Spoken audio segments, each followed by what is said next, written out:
Hi, my name's John, and in today's short lesson, we're going to look at the topic of special books. I'm sure you like reading and maybe even writing books, or you love stories. And everybody has their own special book. Maybe it's a book from when you were very young, or maybe it's a story that you love, or a character that you love, or maybe it was a book that was a present, maybe from a grandparent or someone in your family.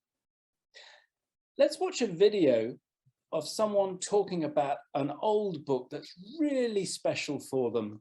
As you watch, some questions will come up on the screen. Just try to write down the answers. You can watch the video as many times as you like to check that you've got all the answers right and that you can hear the kind of language that she's using. This is a very special book. It's called Tom Brown's School Days. It was written in England in the 19th century and it was my great-grandmother's.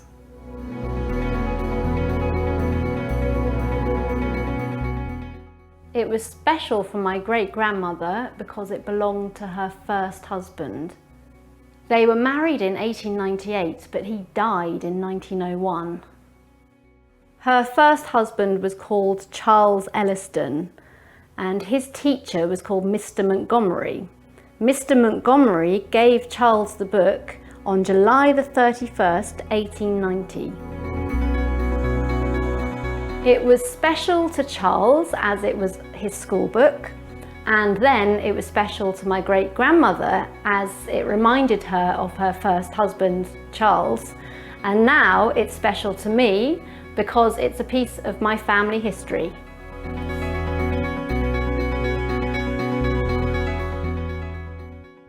I hope you understood the video and enjoyed learning about the woman's special book. On the screen, you can see what she said in the video. So the book was called Tom Brown's School Days, which is a very famous book in England. So it was written in England in the 19th century, and it belonged to her great-grandmother.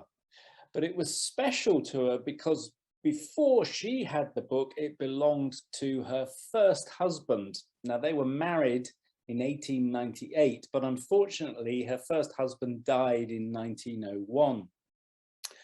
Now, the first husband was called Charles Elliston, and his name was written in the book, and it was given to him by his teacher, Mr. Montgomery. Now, obviously, Charles really liked Mr. Montgomery, the teacher, and the teacher gave him the book in 1890. And it was special to Charles because it was his school book. And then it was special to the great-grandmother because it reminded her of her first husband, Charles. It was special because she remembers, or she remembered her first husband when she looked at the book. And the woman who was speaking, it's obviously special to her because it's a piece of her family history. Okay, let's do a little exercise now. So now here's the text with some words missing. I'm going to leave you for a minute and you can read the text and try to remember what the words are that are missing.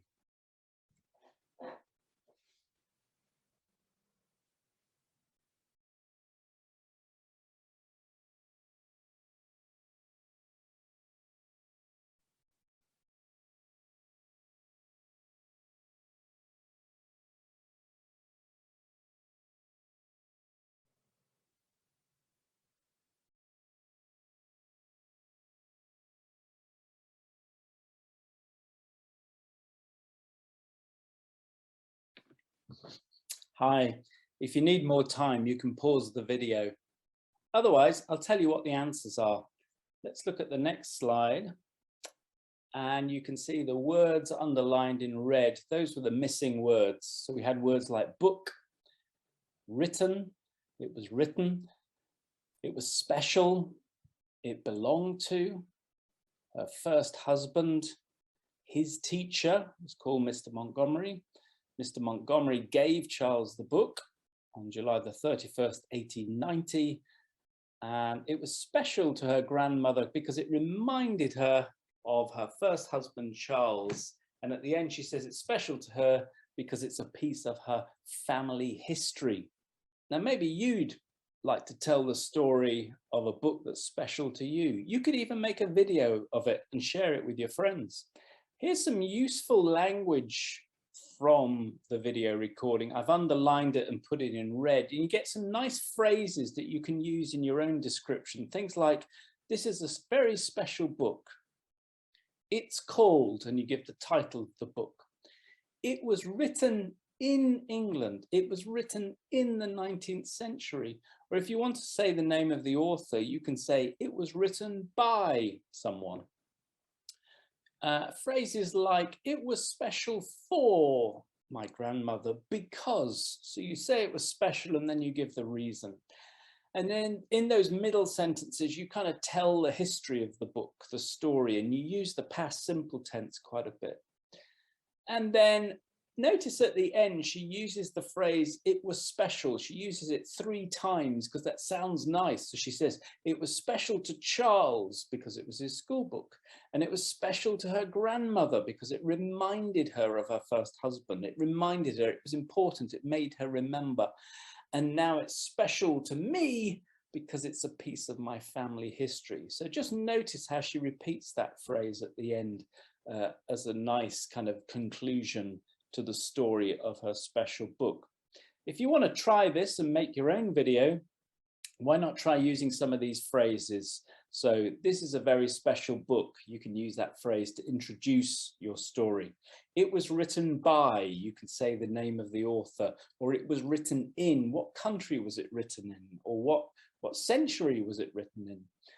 It belonged to, so if it's an old book, you could say who it belonged to first. Or you could say what the story is about. You could summarize the story in the book.